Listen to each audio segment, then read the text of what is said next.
Okay, so guys, in this video we are going to talk about how you can uninstall Java from your Windows. To uninstall Java, guys, what you have to do is go to search and type here add or remove programs. When you type add or remove programs, then you'll see this, click on that. After that, the settings will appear and you'll see the Java development kit here. If you are not seeing this, then it means you don't have any Java installed on your PC, and it can also be possible that the installation has some issues.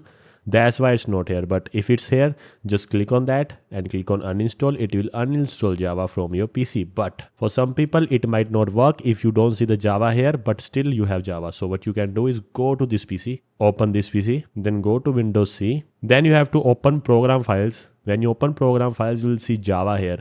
This is the Java. So if I just click on it, it is the JDK, Java Development Kit 17. I have installed. So when I click on that, it has Java inside it. So what I can do is I can just delete this folder which is called Java, and Java will be deleted from my PC. But in my case, it is already uninstalling. As you guys can see, this is the uninstaller. If I click on yes, then it will uninstall Java from my PC. So yeah, this is the whole step. I told you both the steps. You can do either of these, whatever works for you. Thank you guys.